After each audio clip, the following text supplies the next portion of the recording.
Welcome to the Tech Panel. 1, 2, 3, 4. The podcast where tech minds meet. Oh hey, before we get started today, don't forget to subscribe and ring that bell. I'm Arvin. And I'm Sarah Bowers, and each episode we sit down with people turning bold ideas into real-world impact. Today we're joined by Lucas Meadowcroft, a calculated risk taker, innovation consultant, and the founder of Crofti and Tribu. With nearly 2 decades in tech, Lucas helps businesses simplify operations, embrace automation, and solve real-world problems with smart, practical innovation that is proven to help the bottom line. We'll explore the biggest innovation mistakes startups make, why his AI-powered IT support startup Tribu was 6 years too early, and how he now helps others avoid these same traps. Lucas, thank you for joining us on the podcast today. Thanks for having me, guys. Really looking forward to this one. For those who are not familiar with what it is that you do, you're an innovation consultant. So tell us about that role, what that is, and how your journey started. Yeah, well, I guess I'll tell you about what it is today. So we're really focusing on artificial intelligence automation. How can we bring the latest and greatest technology into organizations and to streamline their processes? How we started, well, I guess how we got here. So 20 years in tech, a lot of those years in the managed service provider industry, which is the MSP, layman terms, the IT support industry, and listening to customers is essentially how we got here. What I mean by listening to customers is as you're solving their IT support issues, you dive into what do they really want from a tech partner.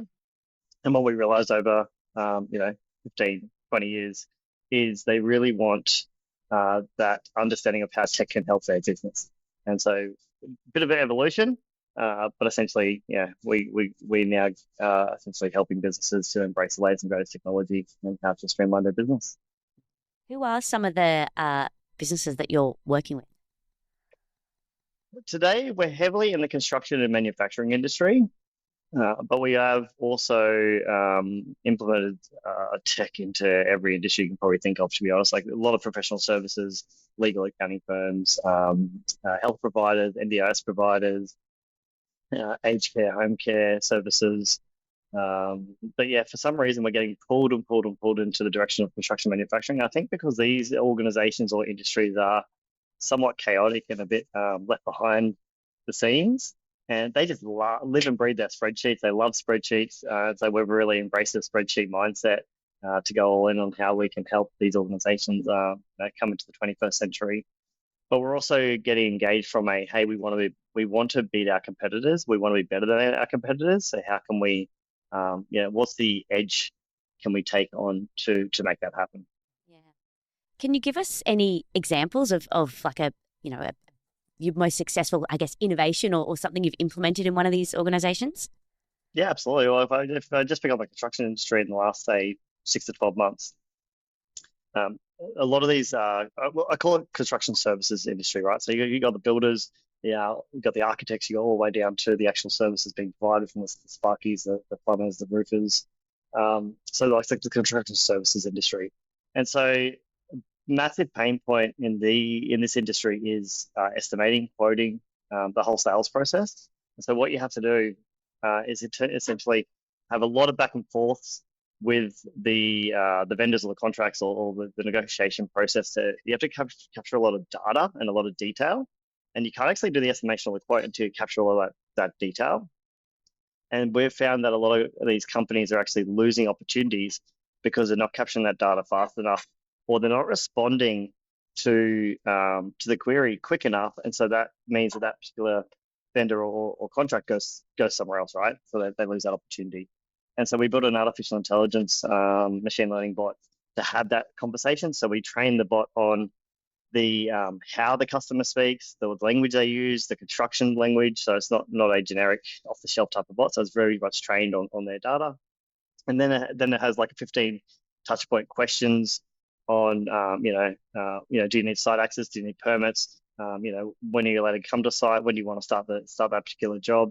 And so you have to ask a lot of these back and forth questions to really understand I guess to be able to put the estimation of the quote together, you got to understand what's actually required. And so a lot of data gathering. So it's a lot of wasted time, a lot of manual handling, a lot of phone calls, text messages, emails.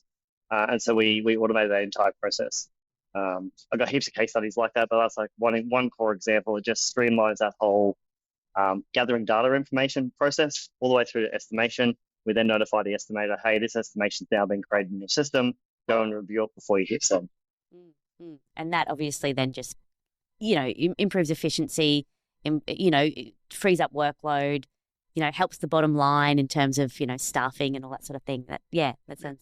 Oh, absolutely. They get massive ROI immediately. Like one client got a $300,000 ROI within a few months. Another client got about an $800,000 ROI within a few months. Great. Massive efficiency gain, opportunity gain. You're winning deals faster. You're beating your competition. Your staff are not needing to be involved in that manual handling collection process. It's just win-win-win. I have so many questions I want to ask you about the technology, the type of impact you're having on businesses, but maybe what we could do, if you're okay, let's take a step back and learn a bit about you as an individual. We learned that you're a bit of a calculated risk taker. Where does that mindset come from? And was that something that you learned or something that you taught yourself over time, or is it natural to you? Walk me a bit through how you got to be the person that you are today. Yeah, I think very much similar to the journey, right? Which is listening to the customer. And what I was learning through the IT support world is when you're on site, listening to the customers, listening to understanding their pain points, all they all kept complaining about was software implementations going wrong and technology implementations going wrong. And as you keep listening to this and you're like, why? It can't be that hard. Like, why is this? What's so hard about doing a software implementation, right? So this is like my naivety many, many moons ago. But in that process of learning that, you realize that all the customer wants is certainty of the outcome. Mm-hmm. Of course, everyone says they want it tomorrow. If you come up with a great idea and it's going to save you, thousands of dollars, if not hundreds of thousands of dollars, of course you want it tomorrow. But you need to be realistic. Building the technology we're building today takes weeks, if not months, sometimes years. And so you need to be really have that realistic mindset and the open and honest conversation that we can generate the 1 million or 2 million ROI for your business, absolutely. But it's a 12-month journey or it's a 2-year journey. And so you want to be able to just have that ROI conversation up front and the realistic conversation up front. And so from a calculated, I guess, risk mitigation mindset, it's that open communication with the client from listening to all the pain that they've all been through over many, many years of poor implementations of technology. That's obviously got to be a bit of a tricky conversation having with someone. Yes, we can make you $1 million or $2 million in ARR, but you've got to wait a year or longer. What's the process? How does that conversation go with you and your business partners when you're trying to convince someone of the greatness that you can unlock for their company, but you've got to take them along on that journey, like you said, and get them to realize that this is not going to be something you can flick a switch and see overnight. What's that journey like for the average customer? Yeah, it's because the AI buzzword's been around for a few years now. We've been in artificial intelligence since 2018. And so we're in the midst of, it took years to build one model, where now you can build a model, within a few weeks or a few months. And so technology's moved really, really fast, like forward in an amazing scenario. But humans, us as human beings, we haven't understood what that means in the general public. And so to answer your question, it's like we're in the education phase. And so we have to educate customers, educate business owners, educate leaders on what this means. Because AI is this buzzword that everyone's talking about, it doesn't actually mean much to yourself personally until you understand the use cases and what that use case acts or looks like internally. And so we typically call it a quick win versus a long-term opportunity. A quick win is, can we have something implemented in your business for the next 3 months? And that ROI should be a few $100,000. That's a quick win. Versus, so while you're doing that, you're then working behind the scenes on the longer term opportunities, which is 6 months, 12 months, 18 months time. And so if you do a lot of smaller quick wins, you can get a pretty big bang for buck from an ROI perspective, while behind the scenes, it's the foundation's being built. It's kind of like building the plane as you take off, and so you can kind of have that methodology throughout the journey. But it's 100%. It's taking the customer on the journey. It's educating them every step of the process, and just being realistic and honest throughout the journey. You mentioned there, obviously, AI is the buzzword at the moment. And obviously you've worked in this space for a while. What do you think, what trend actually has teeth? Like, what do you think is something that AI can achieve in the industry that you're in that is being underutilized at the moment, or what are you genuinely excited about? Twofold. We talk about underutilized or overutilized, and the word AI, right? So AI is the decision-making component. This is where we make a decision with our mind or with our gut. And so we make 10,000 decisions a day. You just don't realize it. We take that decision process and we turn that into an algorithm. And so that algorithm is what we do for staff members. And this is what people don't realize is this combination of AI, automation, and BPM, business process management. So when you dive into a staff member and into their role, into their department, and you analyze all their processes, and so physically get into the weeds and understand what they do and how they do it, that BPM process, once you understand that workflow, you then put an AI automation hat on and go, well, what steps of the process can we literally remove completely? And you never have to do that administrative task again. And so we typically say to business owners, leaders, and staff, what do you love doing? There are a lot of people that have been in their jobs for 30 years and they actually can't answer that, but it's really good as a conversation starter. What do you actually love doing in your role, and what frustrates you?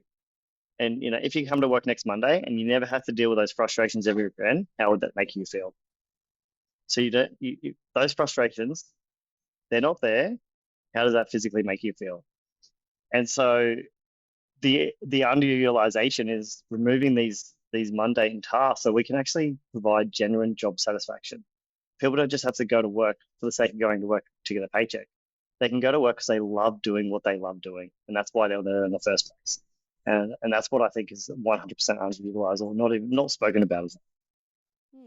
Yeah, it's interesting you frame it that way rather than, obviously the fear of AI taking people's jobs. You're more saying, use AI to give yourself better job satisfaction, and then more satisfied workers can work better and utilize their skills in other areas of the business and growth and all of that sort of thing.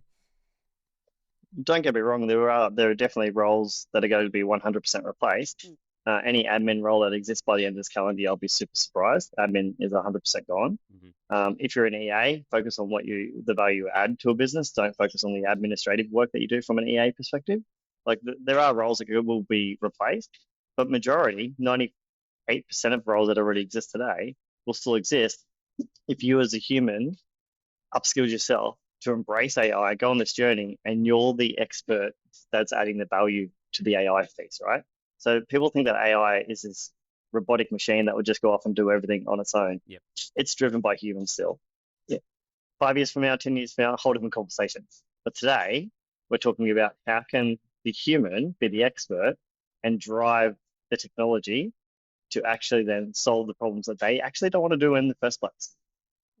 I couldn't agree more. I absolutely see AI as a force multiplier, not a replacement for anyone's decision-making skills. At the end of the day, you still got to have the skills to understand what the problem is. And if AI even recommends something to you, you've got to know how to interpret those results and make sure that it's going to be something that you should be saying elsewhere. I definitely have seen on a few occasions, sure all of us can relate to this, you've seen an email come through and you just notice you did not read what you just put into this email. You just put something in AI and sent it across to me. It could be quite embarrassing for a lot of people. So you're right. It's definitely not going to replace any of these things. And I think if anything, it's definitely going to expose a lot of people's inadequacies along the way as well. You still, as you We're said, already you still seeing need it. that You've got, human in power first. ChatGPT at the very end of your conversation, there's always this disclaimer of, what the next steps are. Can I add value? Can I do whatever? We're actually seeing a lot of people copying, pasting, and forgetting to remove that piece. And so when they send the email to the person, it's like they can easily tell it's definitely directly from ChatGPT. There's no edits, there's no changes, there's no nothing. Oh, Okay, you it's gotta got die like the inside. model. It's got like the copy and paste of that. You're using model 4.0. Could you imagine? Oh God! But yeah, I love that. Yeah, what you're doing in there is you're deep diving into that role of that business first, analyzing that, figuring out all of the processes. You need that human sort of analysis to start with, and then you work with it. What I found interesting when I was reading a little bit about you, Luke, was that you had a business years ago in AI, but it failed. You said you're a bit too early. Can you tell us a little bit about that business? We always like listening to stories of failure, because from failure you learn and you grow, and then you use those learnings in your new business. So tell us about that failed business and what you learned. Absolutely. And this is why we're targeting administrative roles right now and administrative tasks in businesses, because it's not as fearful. So the reason our business failed, and a bit of background, so Tribu was the name of the company, an artificial intelligence platform for IT support. We were in the IT support space for many years. The biggest challenge that we had in our business, and we had 20-ish staff, was when a ticket comes into a help desk. So just to give context to how IT support companies work, when you submit a help desk ticket from your organization to an IT company, that comes into a ticketing system. There's usually 20, 30, 40 sitting in a queue. And then someone, a physical human, has to sit there, read through every single ticket, and then calculate and make a decision after they read all that information, what the job's about, interpret or understand what the human's even saying. Because some emails come back in with one word, some come in with massive long paragraphs from staff members. So reading that, understanding it, prioritizing it, who's more important over the other person, and then putting it to the right engineer to solve it with the right skill set. That's very manual. It hasn't changed, still hasn't changed today. So to solve that, we solved it for ourselves first. So we built a machine learning, deep learning bot. This is what, back in 2018. We got PhD and AI researchers to help us build this machine learning bot. This is way before ChatGPT, so we didn't even have access to large language models. And we needed to use like 50,000 lines of data on a spreadsheet to actually create this. And so we're able to automate that process. And so when a ticket comes into the help desk, it analyzes all the tickets, analyzes all the information within those tickets, categorizes all that data, and then prioritizes it to the right engineer. So the physical human in our team didn't have to do that. What my business partner was doing at the time was every morning exporting out of the ticketing system into a spreadsheet. He had calculated numbers like a maths algorithm, calculated like percentages and numbers towards all the different categories, and then putting it into the right format, and then giving it to the right engineer to say, hey, today you just have to work on this, this, this, and this, and this is your priority to work on it. Very time consuming, right? So that's what we solved. We then turned that into a product. We went to the US, we raised funds. We spent about $3.5 million building this model, building into a business, building into a product, and then we had clients from all over, from 19 different countries. And the clients were MSPs, IT support companies, from 5, 10 staff members businesses all the way through to 5,000 staff member companies. Now, the issue, or the biggest pain that we found throughout that journey, was trying to sell this to IT companies, IT engineers, service desk delivery people, and the pushback that we got was control. These tech guys love to control the narrative, love to know exactly what's happening at any point in time, and being able to put their fingerprint on the entire process. And AI essentially was replacing that entire process, right? So we had the early adopters of our platform. We could never get past the early adopters. The early adopters being, we had a handful of these companies all around the world using our platform, and they loved it. And the thing I loved about the model, not the AI, the actual business model, was it's software as a service, right? And so we had a client sign up, and then we didn't even talk to them for 3 years. And every single month we'd get income from our software, and they loved it, and they kept wanting to embrace and all the new features we would release every month or every quarter.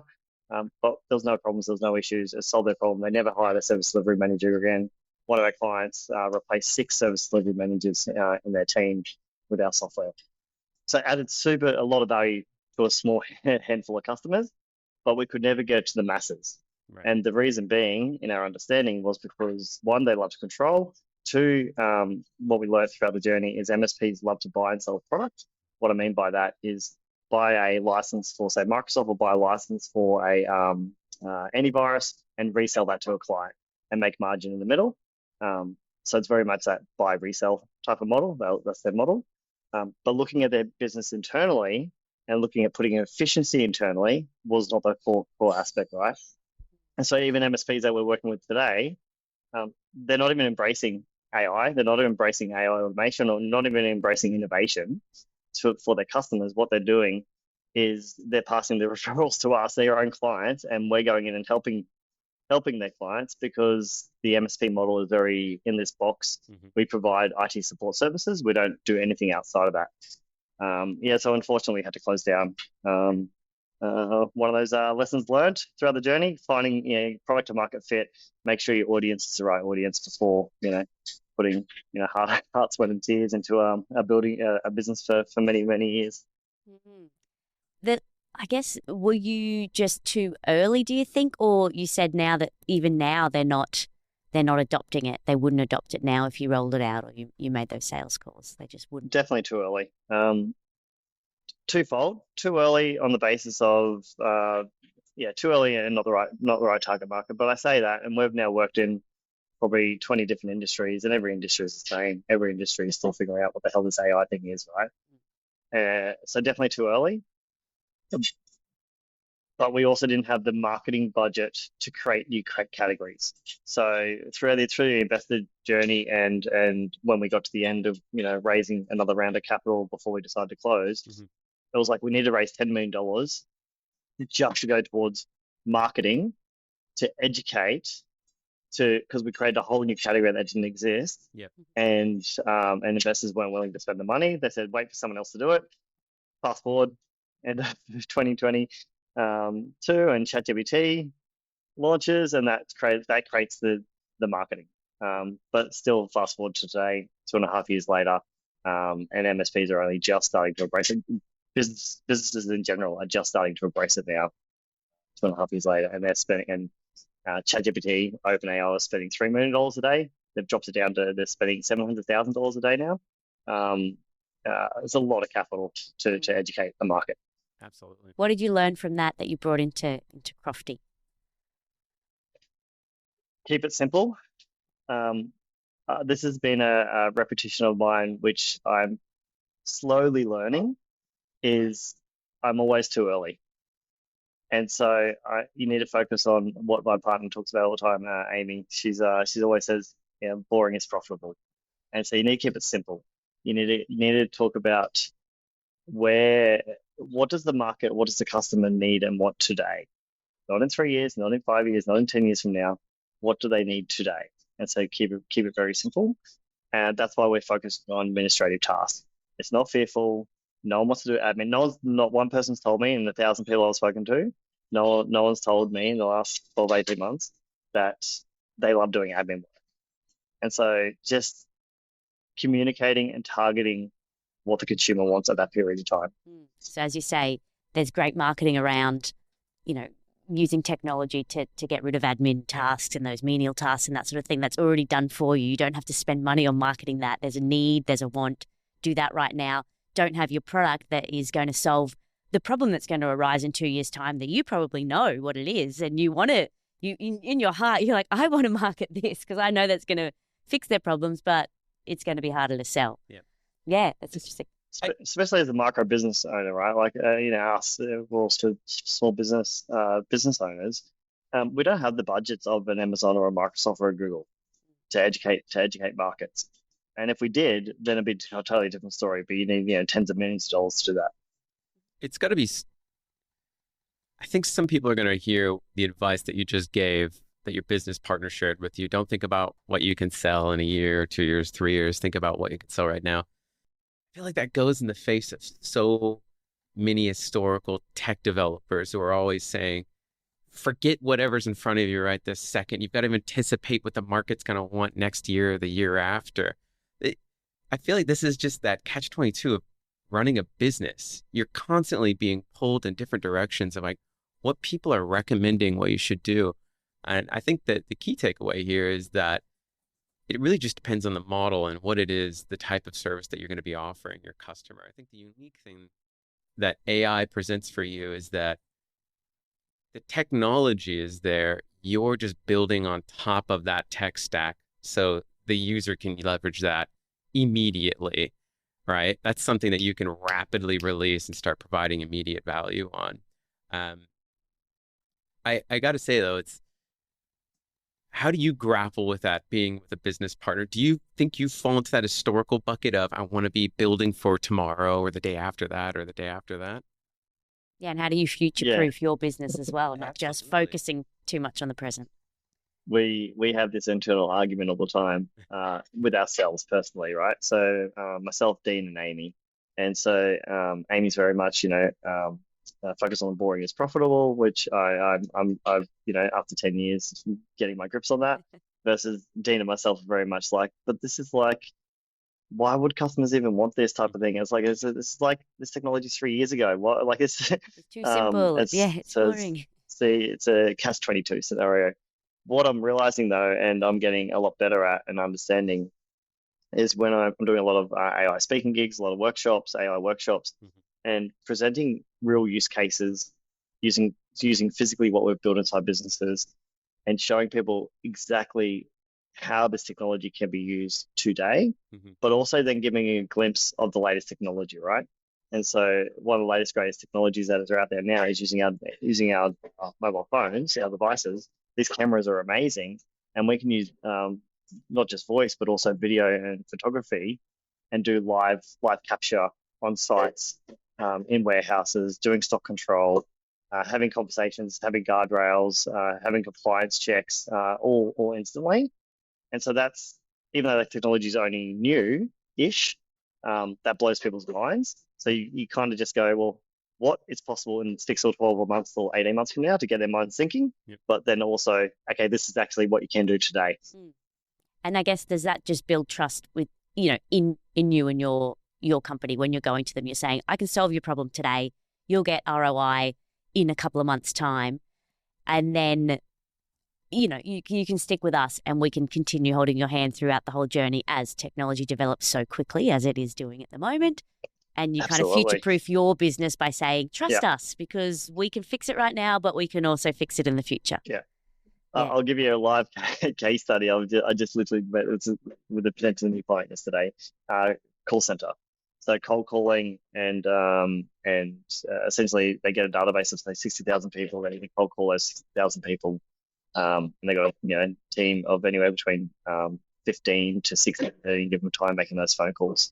And so they came to me to say, hey, the back end administration task of the database, the contacts, keeping them updated, knowing who to call, when to call, the times they should be calling, that's really clunky, and that's what we want to solve.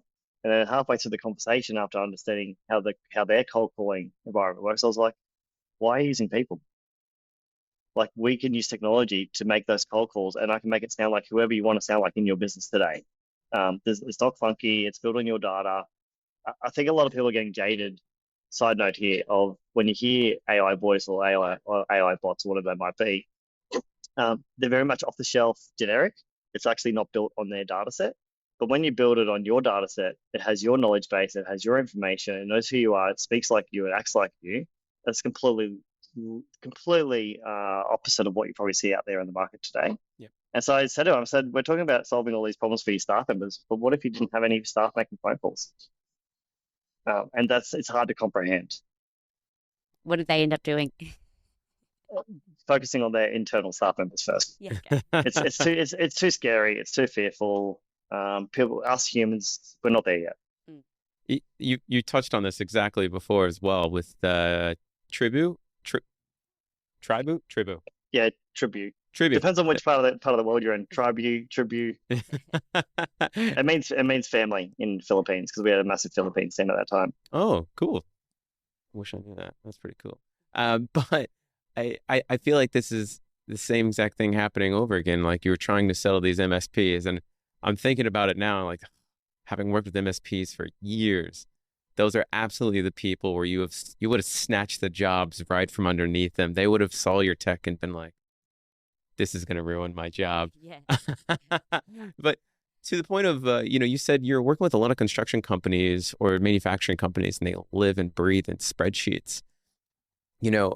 How are you helping them embrace technology like this? It would have to be so, I don't know, mind blowing for someone explaining that you can move away from all these spreadsheets, which pretty much give them the only comfort that they have in their lives, as I'm sure can relate to now. Control The as well. control, Yeah. this is it. This is everything that they do in their life. That if anything's wrong in it, their whole lives crumble. How are you introducing something like AI that's so new and revolutionary? What do you say to these people to get them to come along on that journey with you?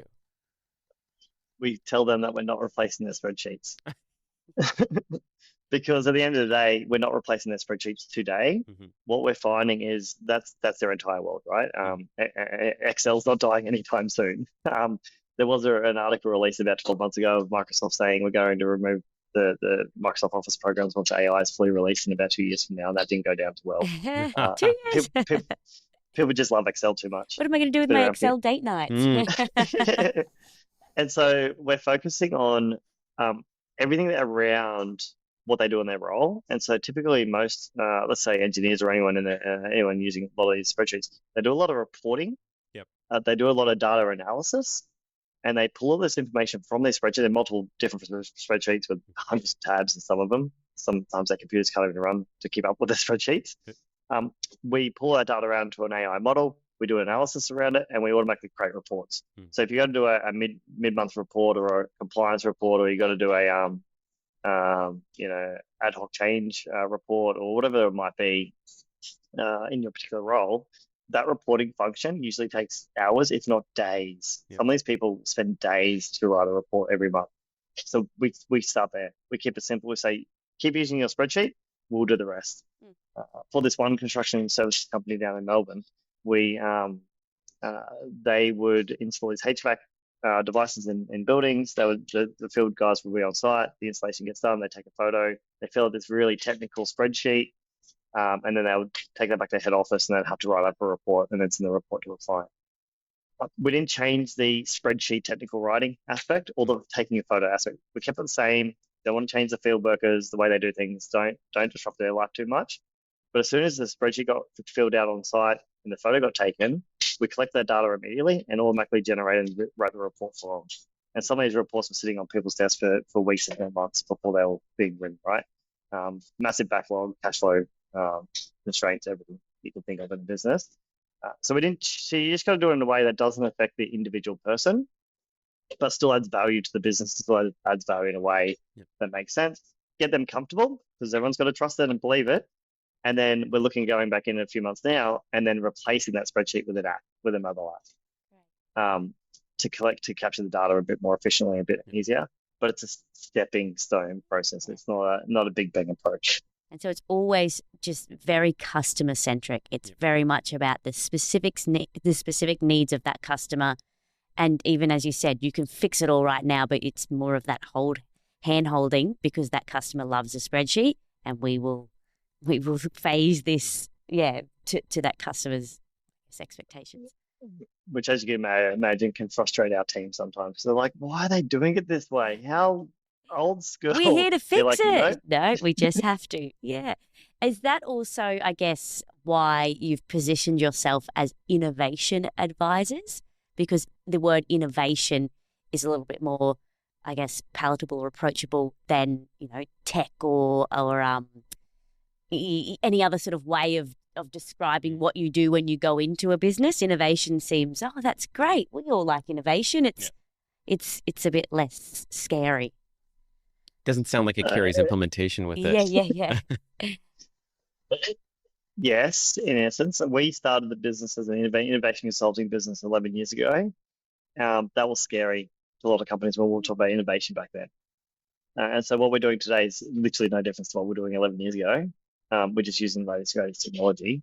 But now companies are wanting to innovate 11 years later. And so the word innovation to them now is not scary, because AI is scary. There's something else to be scared about. And so innovation, the softness of the word innovation has got less and less and less. Yep. And I was on site yesterday at a construction company up on the sunny coast, and they were all talking about, we really want to embrace innovation, which 10 years ago, 5 years ago, you'd never hear that in a group of 10, 15 leadership team. You just wouldn't hear it. And so now they're talking about it. They're not talking about AI. They're talking about innovation. Yeah, because again, it is that softer word. I find that as definitely like a softer, less scary word than something like efficiency advisor, because that's almost what it is. You're just making things more efficient, correct? But efficiency sounds scary to people. Oh gosh, there's an efficiency advisor coming into the office where our jobs are gone. Yeah. Do you know, that's like Gonna put a spotlight on what I'm doing badly. Yeah. People get very scared of this.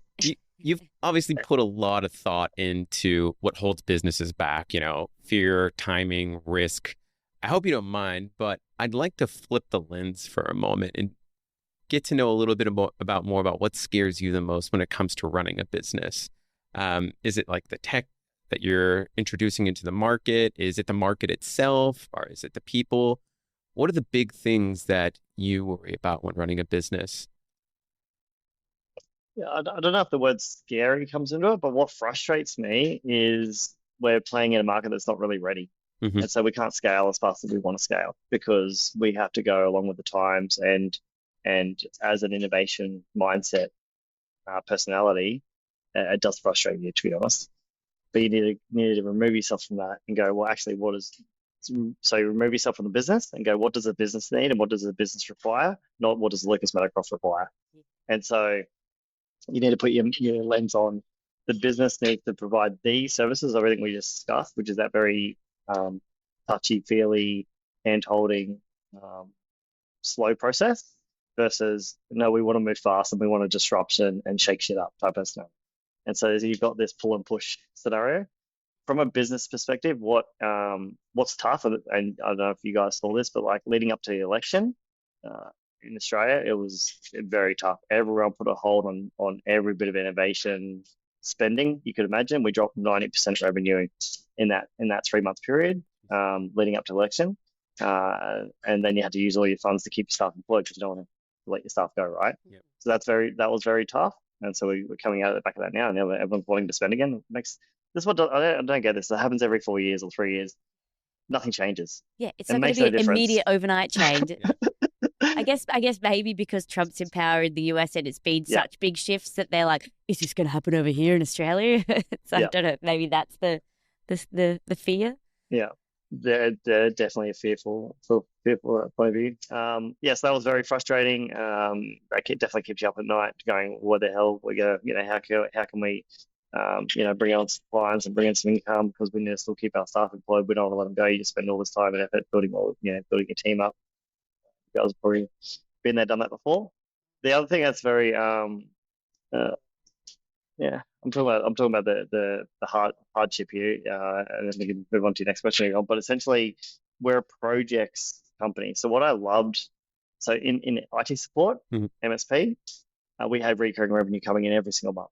That recurring revenue would essentially pay for our overheads, right? Then projects would be profit on top. In Tribu, we had income coming in every single month from customers, recurring revenue. In Crofti, I'm calling it Crofti version 2, which is the AI automation innovation consulting, we're projects. We don't have any recurring revenue. So if we don't bring projects in, we have no income. And so I've been thinking about this a lot in the last 12, 18 months. I haven't got an answer for this. So if you guys have the solution, I'd love to hear it. But having some sort of recurring revenue business model that clients can buy into will help both us and also the client at the same time while you still do the big projects. So that's something I definitely want to solve. But then when you think about that, you're thinking back to what you had previously, and then it didn't always work out that well either. So is it more the project base is the best way to go because it's so specific for those clients and you're keeping those clients? Yeah, it's such a juggle, right? It's definitely great for the clients. It's fixed price projects. They know exactly what they're getting, what the outcome is. It's just not good as a business. Yeah, it's really hard to scale a consulting business. Yeah. And I love that you're being so open and honest with us about these struggles because anyone listening would be having very similar things, and it's so hard to know which direction to go in, and those struggles are you need to have those struggles to kind of think differently about the business as well and evolve. And as you said, it's frustrating not being able to scale, up at the speed you want to do. And there'd be a lot of people out there thinking the same sort of thing. when it comes to moving the needle, what does moving the needle, I guess, mean to you? And is there, I guess, any pieces of advice for actually moving the needle? Yeah, I'm slowly starting to see that happen now. Being out there, actively being out there, doing a lot of speaking gigs, is customers seeking you out and customers buying from you or pestering you to buy from you rather than you out there trying to sell to a customer. So flipping that conversation around. And I'm starting to see that now. Thank God the election's over, but like it's been like 18 months of like hitting the road. I've done probably close to 30 AI speaking gigs now, presented in front of thousands of people. And so I'm starting to see that turn with potential business owners and customers seeking you out, not the other way around. So I think that's definitely moving the needle from that front. And yeah, we personally just really want to scale. We want to help as many business owners as possible to not go into bankruptcy, which is what we're seeing. Like the insolvency rates is insane. The baby boomers, the kids are not wanting to take over the companies. The baby boomers don't have the IP or the business set up in the structured way that they can even sell their business. What they think they can get $1 million for is probably worth $50,000. And so there's this next 5-year opportunity to help these organizations to get their structure right, to be able to sell, to have income, to be able to retire, and to not see these companies go down. So you probably got the baby boomer generation, and you also got the new generation who just really want to shake up the industry and dominate in their industry, which is the ones that we're working with. We're seeing the ones that are seeking us out right now are the early adopters, wanting to go national or international, wanting to scale, and wanting to essentially shake the industry up. That's so interesting. We really talk to people who have such a strong insight into that shift from, like you said, all of these people that are getting phased out, aging out, retiring, and being taken over by their kids. Am I right in interpreting that you're saying a lot of these younger family members are taking over the business, and those are the people that you're dealing with right now? Some.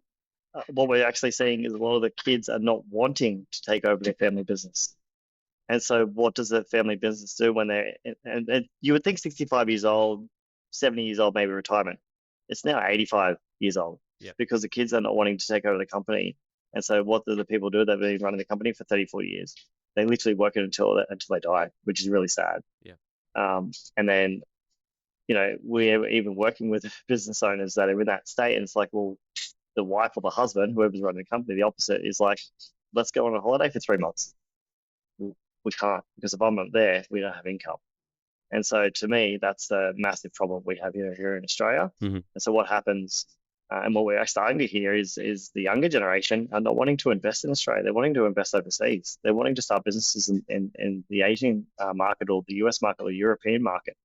And so that means, what does that mean to the Australian business community in the next 10 years from now? So I don't have the answers to that, but I just would love to be a part of how do we solve it.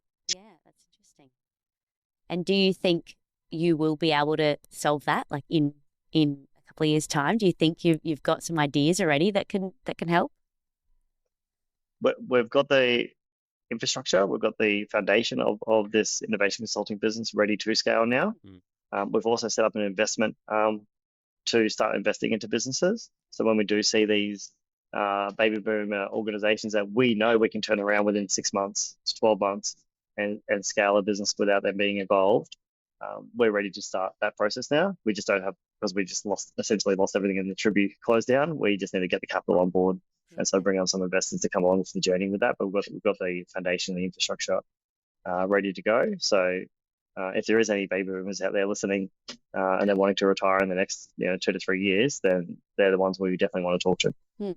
And you would be, in terms of that arm of the business, you would be buying the business or getting a pool of investors in to take it over and bring it back to be profitable again and thriving? Yeah, absolutely. Yeah, until we get to the point that we can invest our own capital. So we'll take a 20% stake in the business. We'll invest all our time and effort from our technology, artificial intelligence, automation.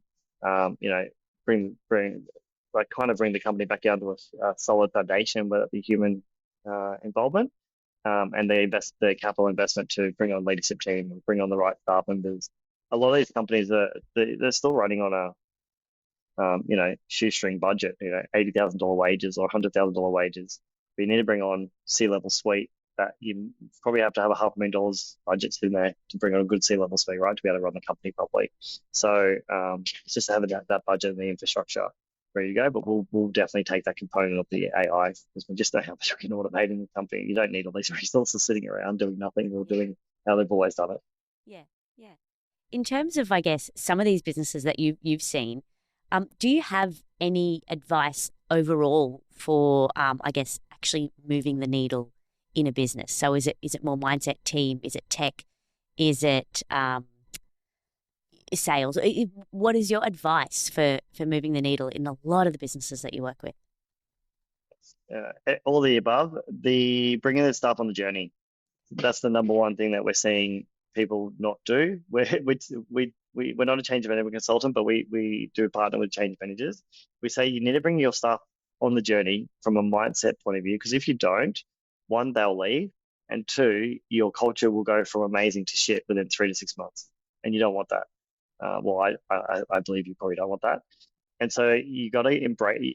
You don't want to be what a lot of companies and business owners are telling us, which is just put it in place, make it happen, rip the band-aid off, and we'll just deal with the after effect.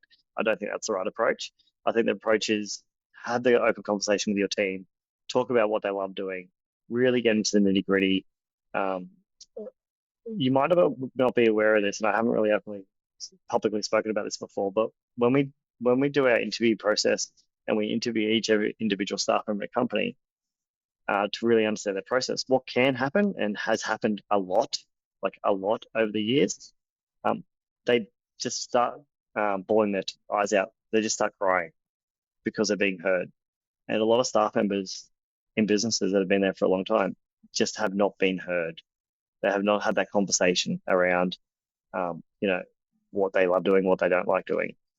And so that just that openness from a culture point of view, if you could just start that conversation today, and if there's anything you can take away from this conversation, is talk to your staff.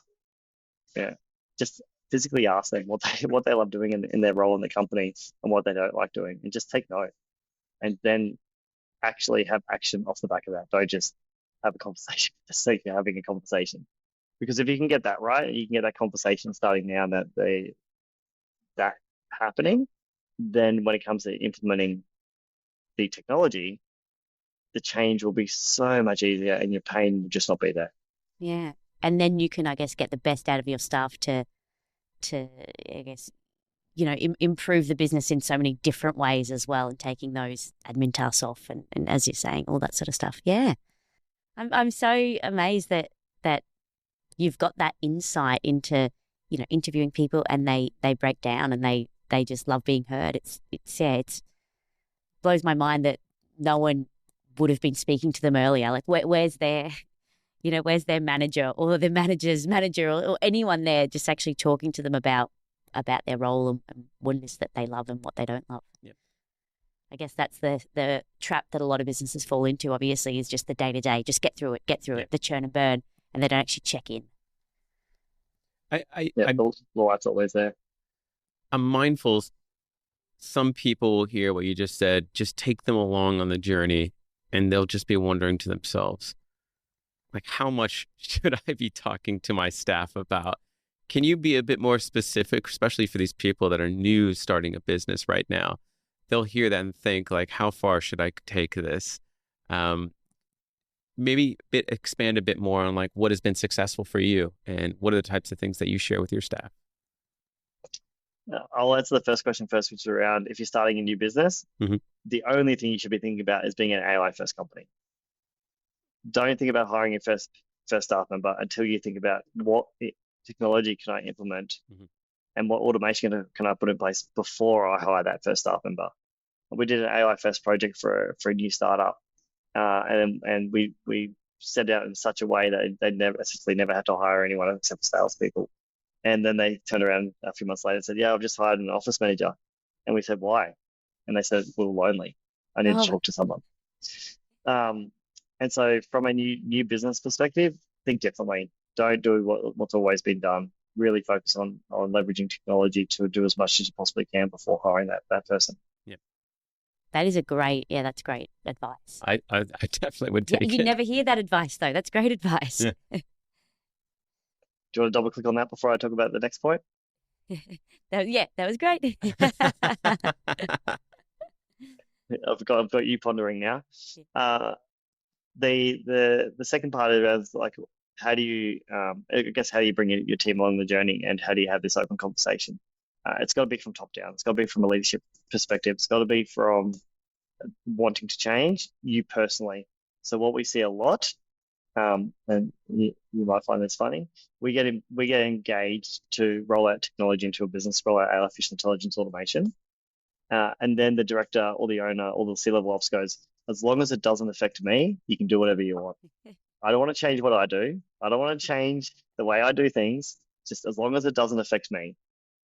And they're the projects that don't go well, because if the leadership is not on board to actually embrace the change themselves personally, then why would the staff members want to embrace that change?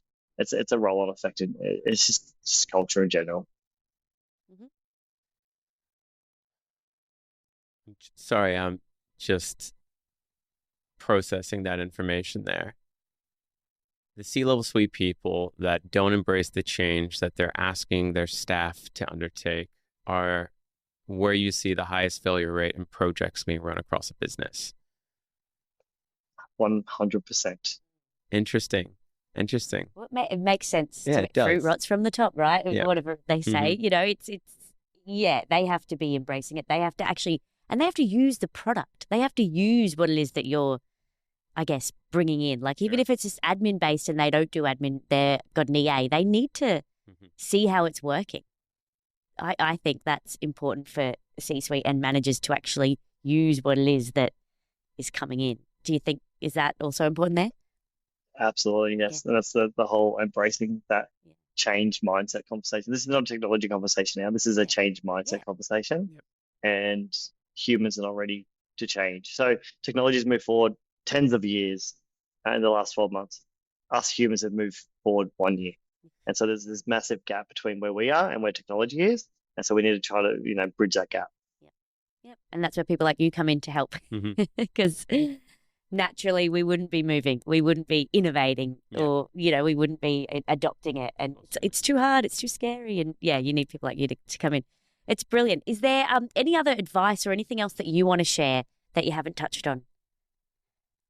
I think we've covered a lot of topics, to be honest. Yeah. We just love helping at the end of the day. And so if any of the listeners out there are wanting to embrace change and technology in their organization, but don't know where to start or how to start, that's where we can definitely get involved and help. But I just want to see the whole business community just really embrace technology and where it's at today and what the opportunity is for their organization long term. Brilliant. I love it. Thank you, Lucas. That has been a really, really informative chat. I've loved just hearing all of your advice, where you've come from. I love how open you've been as well about, some of the mistakes or the failures you've made in the past, and also the things that you're struggling with at the moment in growing your own business. I mean, it's such a tricky role for you. Your day-to-day is growing other people's businesses. And then you have to still then take that time to look back and work on your own. That is, I don't know how you do that. I think that's incredible, because I don't know what you would prioritize and where you'd go, especially if you've got that, which I can tell you've got that passion and that drive to help and to actually make a difference. So it's been a really wonderful chat today. Yeah, I appreciate that. And I think we don't reflect enough, right? And we don't reflect on where we've come from, how we've got to where we are, and where we're going. And I don't think customers understand that either. And when customers hire a consultant, I don't think they realize that they're hiring someone from a business, and they still need to run a business. And very similar to them, they're running a business as well. And I think that gets forgotten in this space a lot. Yeah.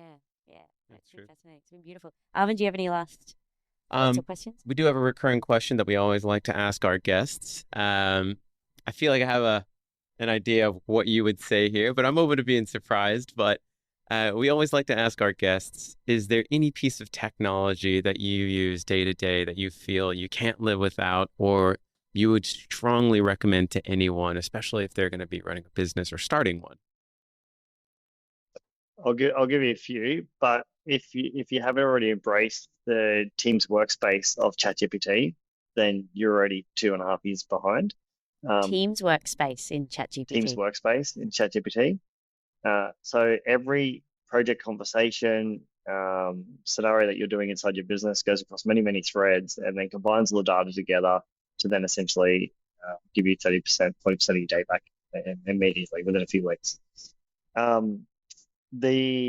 So that when that went offline, let's say 2 to 3 months ago, there was a massive outage. That went offline for an entire day. I did not know how to operate my day anymore. It was such a weird feeling because I heavily when you ask in the audience or when you're talking and say how often do you use ChatGPT or Gemini or any of these other large language models, people go, oh, once a day, once a week. Like it's still very like that.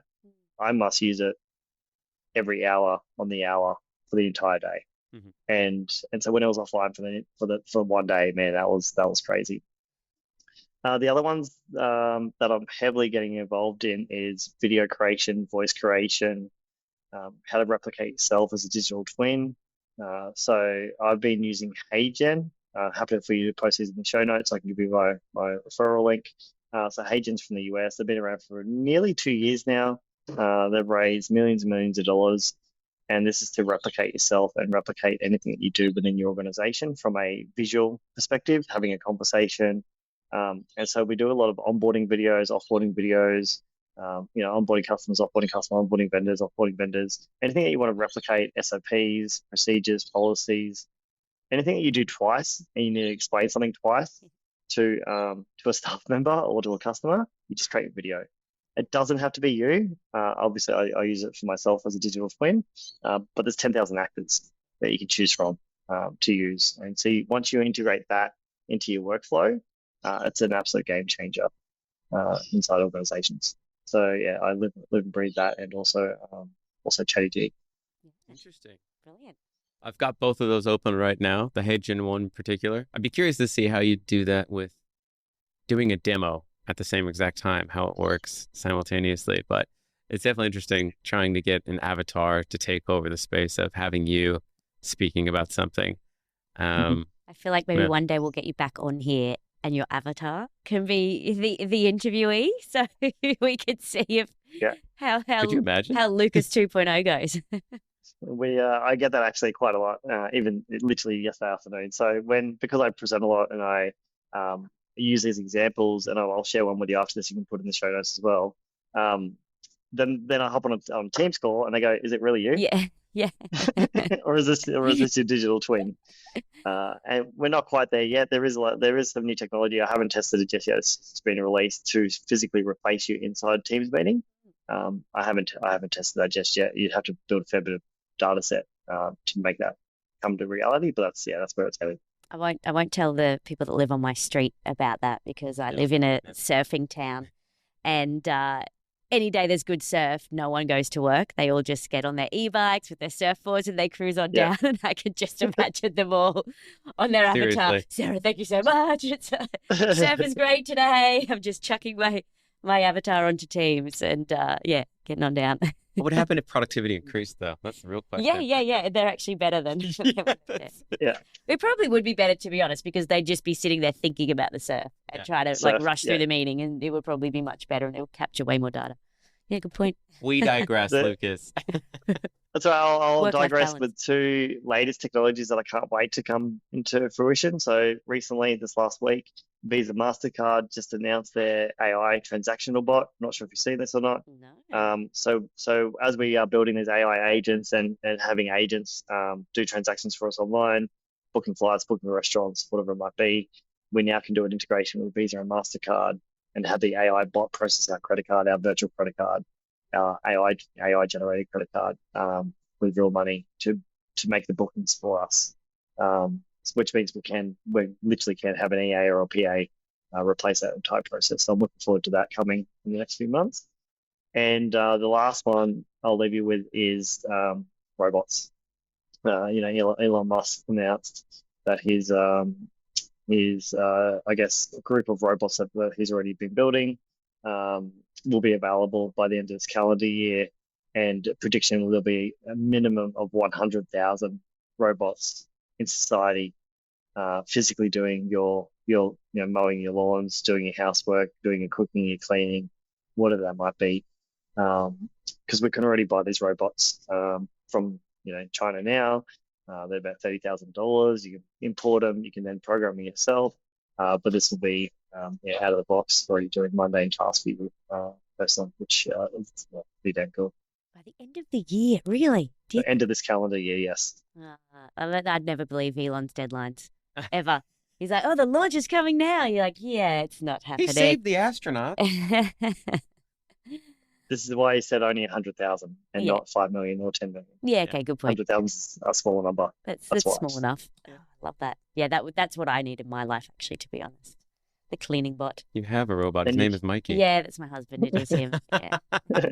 And I have a Well, then you cleaning can go lady surfing now all as day. well. But also, I still clean before the cleaning lady comes because I can't like, I can't ever walk into the chaos. I think she needs to have an efficiency conversation with you about things that you could do to Yeah, improve can your you help life. my life? Lucas, it's been an absolute pleasure having you on this show. I really appreciate all of your insights there. I've absolutely learned a few things today, as always, and we'd love to have you on the show next time to hear about what you've done with the company and how you've accelerated its growth. Amazing, guys. Thank you very much for having me. Really appreciate it. Hey. No worries. Thanks again, Lucas. Have a Talk to wonderful you one. soon. Catch ya. Bye. Megan, don't forget to subscribe and hit that bell, and we'll see you in the next episode. Thanks for tuning into the Tech Panel. If you like what you heard, make sure to subscribe on YouTube and follow us on TikTok, Instagram, Facebook, and LinkedIn to stay connected. A big thank you to our major sponsor, Codeworthy, for powering today's episode, and join us again on the next episode of the Tech Panel, where tech minds meet.